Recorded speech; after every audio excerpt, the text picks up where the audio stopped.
முதிர்கண்ணி தொடரை பற்றி உங்கள் கருத்துக்கள் வரவேற்கப்படுகின்றன. நான் உங்கள் விக்ரம். மறக்காம லைக் பண்ணுங்க. உங்களுக்கு ரொம்ப ரொம்ப ரொம்ப பிடிச்சவங்களுக்கு மறக்காம ஷேர் பண்ணுங்க. நான் விக்ரம். யார் நிக்க விட கிளம்புங்க. நைட்டு 7 மணி ஆகுது, கிளம்புவோம். அப்பா, காலையில இருந்து நின்னு காலு கையெல்லாம் கடுத்து போச்சு. அப்பா, இதுக்கு மேல நின்ன அவ்வளவுதான். முன்னாடி டியூட்டில இருக்கும் போதே வேலையே பார்க்க மாட்டேன். ஒரு ஆபீசர் நம்மளை கண்டுக்கவே மாட்டாங்க. இப்போ காலையில இருந்து டியூட்டி பார்க்க எல்லா ஆபீசர் கண்ணும் என் மேலதான் இருக்கு. யப்பா முடியலம்மா. வீட்டுல போய் தூங்கணும். காலு கையெல்லாம் வலிக்குது. நீ வேண்டாம் பேச வேண்டாம். நான் ஏதாவது பேச போக என்ன பழி வாங்கதான் நினைச்சு இந்த பொண்ணை பழி வாங்கிதாங்க. வேண்டாம், இதுக்கு வம்பு. கண்டு காணாம இருந்துட வேண்டியதான். என்ன பாக்குறாரா பேசாரான்னு பாக்கணும். Good evening sir. ஐயோ, கண்டுக்காம நின்றுவோம். அவருக்கு என்கிட்ட பேசுறதுக்கு விருப்பமும் இல்ல, என்ன பிடிக்கவும் இல்ல. Good evening sir. வேண்டாம் விக்ரம், அந்த பொண்ணுகிட்ட பேச வேண்டாம், விடு. அந்த பொண்ணு தப்பா நினைச்சா நினைச்சிட்டு போட்டோம். அதுக்காக பரவாயில்ல, விடு. அதான் எல்லாருக்கிட்டையும் கெட்ட பேர் வாங்கிட்டோமே. இந்த பொண்ணு ஒண்ணுதான் பாக்கி எவ்வளவு நம்ம தப்பா நினைச்சிட்டு போறா, விடு. Vikram sir, Vikram sir. ஆஹா, இதுக்கு மேல இங்க நின்னோம் அவ்வளவுதான். இந்த பொண்ணு ஊருக்கு தானே கிளம்புறா. ஆனா இப்ப பஸ் வசதி கிடையாத, எப்படி போவா? சரி, அவருக்கு விருப்பம் இல்ல. என்ன பஸ் ஆட்டக்கிட்ட ஒன்னையும் காணும். கரெக்ட் டைத்துக்கு போயிடலாமா என்ன? பஸ் கிடையாத, எப்படி போவா? எதுக்கு விக்ரம் உனக்கு தேவையில்லாத யோசனை? நீ வண்டி எடுத்துட்டு கிளம்பி.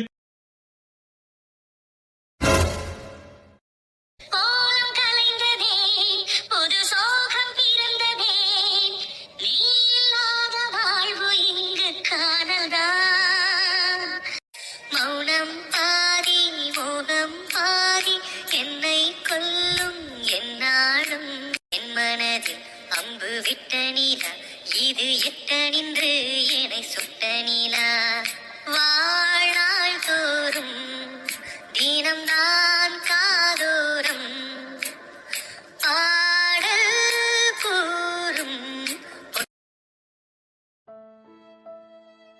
என்ன மாதிரி பொண்ணுங்கெல்லாம் காதலிக்கவே கூடாதுல்ல. நாங்க காதல கூட சொல்லதுக்கு தகுதி இல்லாதவங்க எல்லாம் போயிட்டோம்ல. ஆனா நான் எவ்வளவு நேசிக்கிறேன் தெரியுமா விக்ரம்? இன்னைக்கு வேணா நீ வெறுக்கிற மாதிரி நான் இருக்கலாம், ஆனா ஒரு நேரத்துல நானே எப்படி இருந்தேன் தெரியுமா? உனக்கு பிடிச்ச மாதிரி நீல கூந்தலு, தாவாணி, மென்மையான சிரிப்பு, குழந்தைத்தனம் எல்லாமே என்கிட்டயே இருந்தது. உன்னை காதலிக்கும் போது கூட இருந்தது. ஆனா நான் யாரு, என் குடும்பம் என்ன, என் குடும்பம் எப்படி அழிஞ்சதுன்னு தெரிஞ்சப்போ நான் என்ன மாத்திக்க வேண்டிய சூழ்நிலைக்கு தள்ளப்பட்டேன். நீ ஆசைப்பட்ட அத்தனை அம்சமும் என்கிட்ட இருந்தது, எல்லாத்தையும் இழந்தேன். நான் ஒரு பெண்ணுங்கதையே மறந்தேன். நான் பெண்ணுங்கதையே மறந்தாலும் உன்னை காதலிச்சதை மட்டும் என்னால மறக்க முடியல விக்ரம். உன்னை காதலிச்சதை மட்டும் என்னால மறக்க முடியல. ஏன்னா நான் உன்னை உண்மையா நேசிச்சேன். நான் உசுருக்குசுரா காதலிச்சேன். என் குடும்பத்தை அழிச்சது உன் அப்பா தானே தெரிஞ்சோம். உன் மேல எனக்கு எந்த கோபம் வரல, மாறா உன் மேல எனக்கு பரிதாபம் தான் வந்தது. உன் மேல உள்ள காதல ஒரு துளி கூட குறையல. இப்பவும் நான் காக்கி உடையில இருந்தாலும், நான் ஒரு பெண்ணுங்கதை மறந்தாலும் உன் மேல இந்த காதல் மட்டும் குறைய மாட்டேங்குது விக்ரம்.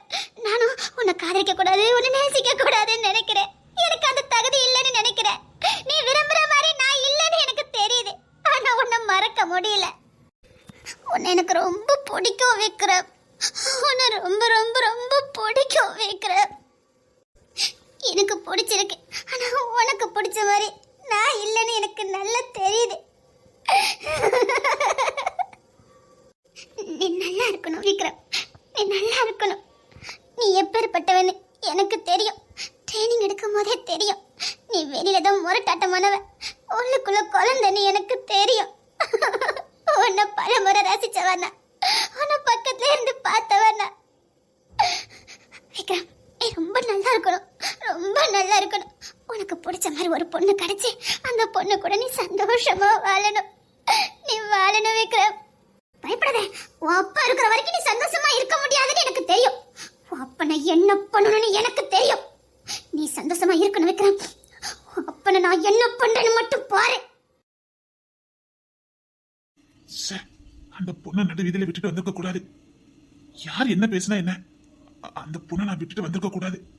எனக்காக நின்னவா. இப்படி நான் மத்தவங்களுக்கு பயந்து அந்த பொண்ணை விட்டுட்டு வந்துட்டேனே. ஆமா, இந்த பொண்ணு எதுக்கு இந்த டிபார்ட்மெண்ட்ல வந்துச்சா? சரி, எனக்கு பிடிக்கவே இல்லை. ஏன் வேற வேலையே இல்லையா என்ன? வேற எங்கேயா போயிருந்தா எனக்கு கல்யாணம் முடிஞ்சு சந்தோஷமா இருந்திருக்கலாம்ல. பஸ் கிடைச்சிருக்குமா கிடைச்சிருக்குமான்னு தெரியல. ஐயோ, வீட்டுக்கு போதுக்கும் மனசு வர மாட்டேங்குது. இப்படி விட்டுட்டு வந்துட்டேனே. டேய் விக்ரம், ஆனதே ஆச்சுடி. இன்னும் ஏன்டா மத்தவங்களுக்காக பயப்படுற? என்ன வேணாலும் சொல்லிட்டு போறானுவ. விடு. நாம படாத அடியா, நாம படாத அவமானமா? காரி துப்பாதன்னு யாரும் இருக்காங்களா? போடா, போற வரைக்கும் போட்டோம். சவத்தை கூட்டிட்டு வாடா. அந்தவன் படுத்தா என்கிட்ட கொடுத்தா அனுபவி ராஜான்னு அனுப்பி வச்சா, என்ன அனுபவி ராஜான்னு அனுப்பி வச்சா. யார் என்ன நினைச்சிருந்தா போதே? விக்ரம், நீயாவே இரு. அந்தவன் படைச்சா விக்ரம்கிட்ட கொடுத்தான் அனுபவி ராஜான்னு அனுப்பி வச்சான், அனுபவி ராஜான்னு அனுப்பி வச்சா.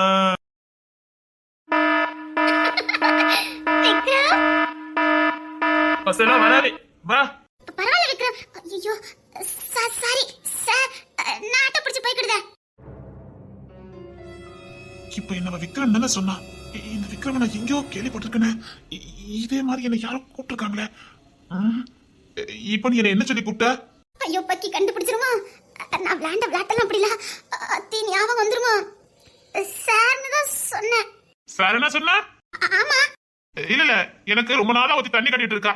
அவ குரல் மாதிரியே இருந்தது, அதான் கேட்டேன். அந்த தண்ணி கட்டின குரல் மாதிரியே இருக்குது. சேச்சே, இவ போலீஸ் ஆச்சே. அந்த தண்ணி காட்டின பயவுல இப்ப எந்த காட்டுல கிடக்குதோ. பயவுல எதுக்கு என்ன அந்த தண்ணி காட்டுச்சுது? ஆமா, அது இப்ப எப்படி இருக்குதோ தெரியலையே. கடைசி வரைக்கும் முகத்தை கட்டாமலே போயிட்டால.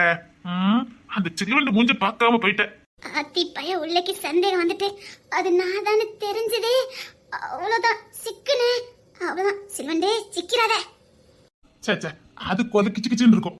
அது ஒரு சேட்டை பிடிச்சது. கடைசி வரைக்கும் கண்ணே படாம போயிட்டுத. அத்தி இவ ஒரு சரியான ரவுடி போலீஸ். நம்ம இவளை பாக்கணும் தெரிஞ்சாலே நம்மளே தூக்கி உள்ள வச்சு லாடம் கட்டிடுவான். நமக்கும் இந்த டிபார்ட்மெண்ட்டுக்கும் ஆகவே ஆகாது. என்ன போலாமா? இல்ல வரும் சார், ஆட்டோ பஸ் ஏதாவது வரும். இல்ல அந்த மேம்பாலத்து கிட்ட பாலம் பண்ணிட்டு இருக்காங்க. இதுக்கு பஸ் வராது. பஸ் பிடிக்கதா இருந்தா 4 கிலோமீட்டர் போகணும். என்ன சௌரியமா இப்படி? 4 கிலோமீட்டரா? பரவாயில்ல வாங்க. நான் ஒண்ணும் நினைக்க மாட்டேன். பாக்குறவங்க தப்பா தான் நினைப்பாங்க. அது உங்க பொறுப்பு. கொசரு குறையவே இல்ல. எனக்கு ஒண்ணும் பிரச்சனை இல்ல. பிரச்சனை சமாளிக்க முடியும்னா தைரியமா வண்டியில ஏறலாம். ஆனா என் கூட வந்தாலே பிரச்சனை கண்டிப்பா இருக்கும். பாத்துக்கிடுங்க. இப்ப வரணுமா வேண்டாமா? இல்ல உண்மை சொல்லணுமே, அதான். சார் ரொம்ப நல்லவரு, அதான். போதும், ஓட்டுறீங்கன்னு தெரியுது, ஏறுங்க. டிஎஸ்பி ரோகிணி சிரிக்கலாம் செய்யுமா? இது சிரிச்சு நான் பார்த்ததே இல்லையே. எதுக்கும் விக்ரம் வாயே கொடுத்துறாத. அவ்வளவுதான், ரோடுன்னு பார்க்காது புரட்டி எடுத்துரும். கொஞ்சம் கவனமாவே இரு. பரவாயில்ல வாங்க. சரி. என்ன போலாமா? போலாம். போலாம். போலாமான்னு கேட்டேன். போலாம் தான் நானும் சொன்னேன். கை போடல. என்ன தப்பா நினைக்காதீங்க மேடம். நான் எப்படி 80-90ல போவேன். கீழே விழுந்துட்டீங்கன்னா ஏதோ நான் வேணிக்கினே கூட்டு போய் கீழே தள்ளி விட்ட மாதிரி ஆயிரும். அது ஒரு சேஃப்டிக்கு தான் சொன்னேன். ஏற்கனவே வயசாவது இன்னும் சேட்ட கோயில அன்னைக்கு பார்த்த மாதிரியே இருக்கானே. அதெல்லாம் நான் கீழே விழ மாட்டேன், நீங்க போங்க. சொல்லத சொல்லிட்டேன். விக்ரம் பத்தி தெரியும். ஆமா, போலீஸ் தானே சார் நீங்க? அதுல என்ன சந்தேகம்? 80க்கு மேல போக கூடாது தெரியும்ல. அத்தி உளறிட்டனோ. வில்லங்கத்தை பின்னாடி கூட்டிட்டு போறேன்னு இன்னைக்கு என்ன ஆப்போத தெரிய. 90க்கு மேல போனோம் கழுத்தை பிடிச்சிருவா. நான் 80ல தான் போவேன். நீங்க என்ன பிடிச்சிட்டே உட்கார வேண்டாம். அதெல்லாம் பிடிக்க மாட்டேன், நீங்க போங்க சார். பிடிச்சாலும் ஒன்னும் ஆக போறது இல்ல. ஒண்ணு இல்ல, போலாமா? போலாம் சார். இவ எப்பவும் எனக்கு பின்னாடிதான் நின்று டூட்டி பாப்பா. அப்பதான் இவ குரல நான் உன்னிப்பா கவனிக்கல. இப்ப இவ குரல உன்னிப்பா கவனிச்சா எனக்கு அந்த சில்வண்டனியா வந்துகிட்டே இருக்குது. செக் பண்ணி பாப்போம். DSP Rohini madam. பய உள்ளக்கு சந்தேகம் உச்சத்துக்கு வந்துட்டு சார். அத அப்படியே விக்ரம்னு கூப்பிடுங்க. என்ன சார், ஒரு மேலதிகாரியை போய் பேர் சொல்லி? நான் பைக்ல வரதே பெரிய விஷயம். என்ன சார் ரொம்ப பொம்முதால. இவ ஒண்ணு அப்படி யாருக்கும் பயந்தவெல்லாம் கிடையாது. அந்த பொண்ணு தர எப்பேற்பட்டவன். அவனையே போட்டு தலைவன் சொன்னவதானே இவா. அந்த விக்கி பைய 1 நம்பர் ரவுடி பைய. அவனே இவளை பார்த்து ஆடி போயிட்டான். நாளா ஏமாத்துறோம். மரியாதை மனசுல இருந்தா போதும் மேடம். Okay sir. இனி கொண்டு விடுற வரைக்கும் திரும்பி பத்திரப்படாது, வாயும் விட்டுறப்படாது. தோல்ல கை போடணும்னு ஆசையா இருக்கு. நான் அப்பவே இது வரைக்கும் வந்துட்டேன். வேற மனசு கேட்கல, அதான் வந்தேன். அப்படிங்களா சார்? ஆமா. அப்புறம் எனக்காகலாம் அந்த பொண்ணு திருட்ட விக்கிட்ட எல்லாம் பகைக்க வேண்டாம். என்ன கம்பேர் பண்ணி பார்க்கும் போது அவனை ரொம்ப நல்லவனுங்க தான். நான் பார்த்த வேலைதான். அவனை கோத்த வேலைதானுங்க. மத்தபடி அவனுக்கு ரொம்ப நல்லவனுங்க. எனக்காக அவனுக்கிட்ட எல்லாம் பகைச்சிக்க வேண்டாம். அவனை குடும்பம் அப்படி இப்படின்னு வாழக்கூடியவனுவ, குடும்பத்துக்கு ரொம்ப இம்பார்ட்டன்ட் கொடுக்கக்கூடியவனுவ. நான்லாம் அப்படி கிடையாது. எனக்காக அந்த மாதிரி ஆட்கிட்ட எல்லாம் பகைக்க வேண்டாம். சரிங்க சார், வப்பலுக்கிறனால நானும் வாக்குவாதம் பண்றேன். ஆஹா, அவனுக்கு ரொம்ப நல்லவனுங்க, பிறவிலே ரொம்ப நல்லவனுங்க. குடும்பம் அப்படி இப்படின்னு வாழக்கூடியவனுவ, தன்னை நம்பி வரவல கண்கலங்காம பாத்துக்கிட கூடியவனுவ.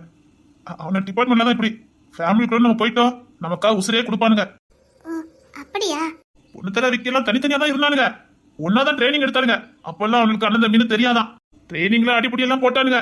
ஆனா இங்க வந்ததுக்கு அப்புறம் தான் அவனை ரெண்டு கூட பிறந்த அண்ணன் தம்பின்னு தெரிஞ்சிருக்கு. நீங்க என்ன சொல்றீங்க? ஆமா, அவனை சின்ன பிள்ளை இருந்து ஒன்னாலாம் வளரல, இப்பதான் அவங்களுக்கு அண்ணன் தம்பின்னு தெரியும். விக்ரம் என்ன உளறிட்டு இருக்கான்? எனக்கு புரியல. எப்படி? எனக்கு அவ்வளவு கதைலாம் எனக்கு தெரியாது. விக்கிய கஜேந்திர சார் தான் வளர்த்தாரு. கஜேந்திர சார் தெரியும்ல? ஐபிஎஸ். அவர்தான் இவன் ஏதோ பிளாட்பாரத்துல கஞ்சா தண்ணி அடிச்சிட்டு ரவுடி மாதிரி கிடந்திருக்கான். கஜேந்திர சார் தான் அவனை எடுத்து படிக்க வச்சு ஆளாக்குனாரு. அவனை படிக்க வச்சது என்னமோ இன்ஜினியரிங். அவன் அங்க போனா உருப்பட மாட்டான்னு மறுபடியும் போலீஸ்ல கொண்டு சேர்த்து விட்டுருக்காரு. அவர் சிபாரிசுல. அவன் போலீஸுக்கு வரலாம் வரவே இல்லை. வளர்த்தவர் சொன்னா என்ன வேணாலும் கேட்பான். வளர்த்தவர் சொன்னதுக்காக தான் போலீஸ்ல வந்து சேர்ந்தான். அப்ப பொண்ணுத்தர சாரே? அவனை பத்தி எனக்கு சரியா தெரியல. ஆனா அவன் சில நேரம் பைத்தியம் பிடிச்ச மாதிரி கத்துவான். அவனுக்கு ஏதோ ப்ராப்ளம் உண்டு. ஏதோ சின்ன வயசுல ஏதோ பாதிப்புன்னு நினைக்கிறேன். இதான் நம்ம ஒரு பக்கத்து ஊர் இருக்கல, வள்ளியூர். அங்கதான் ஒரு கஷ்டப்பட்ட ஃபேமிலி அவனை புள்ள மாதிரி எடுத்து வளர்த்திருக்காங்க. ஆனா இவனுக்கு நம்ம யாரு என்னது விவரம் தெரிய ஆரம்பிச்சிட்டு அப்புறம் கடமைக்கு அங்க ஏதாவது பண்ணிக்கிட்டு தூரம் வந்துட்டான். அப்ப இன்னொரு தம்பி ஒருத்தன் கிடக்கானே? அது கஜேந்திர சாரோட கூட பிறந்த தங்கச்சி பையன்.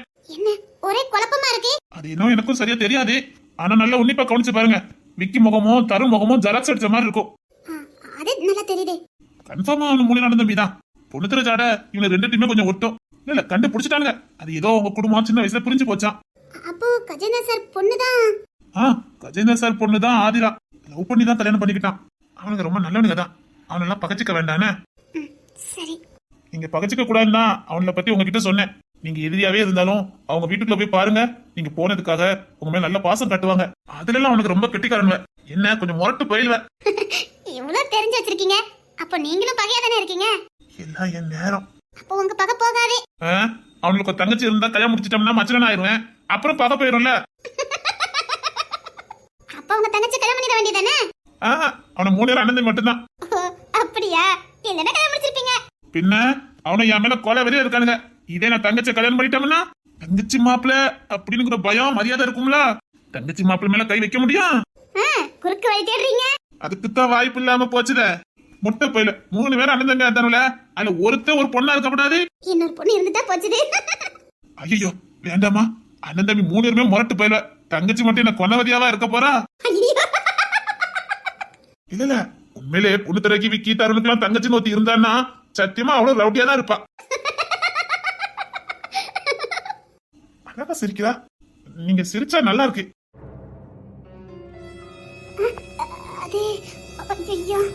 இப்படி சிரிப்பீங்களா? இத விட்டுட்டு எப்ப பார்த்தாலும் மூணா மூஞ்சி மாதிரி நிக்கிறீங்க.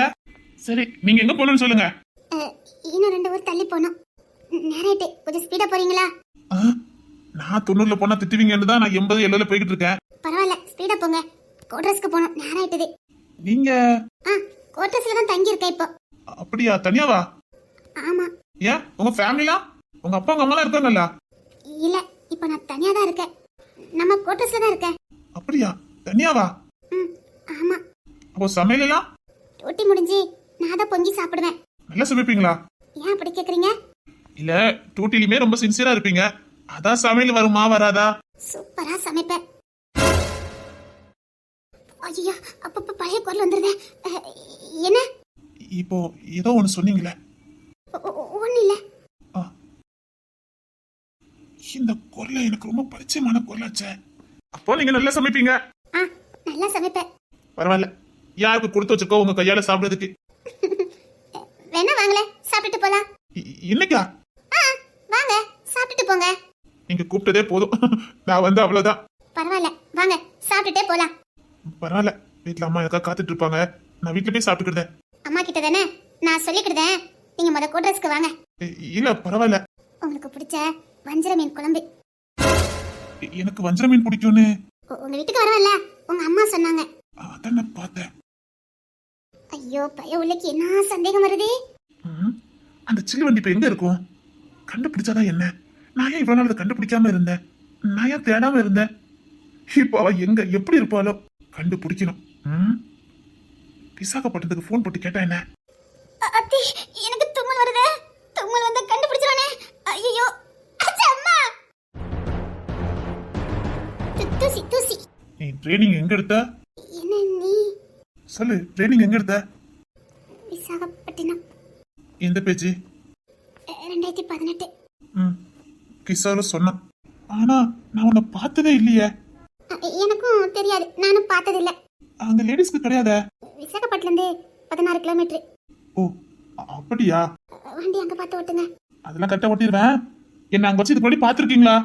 சத்தியமா பார்த்ததில்ல. சத்தியமா பார்த்தது இல்லையா? அப்படின்னா ஒரு வாட்டி கூட கிஷோர் கூட என்ன பார்த்தது இல்ல.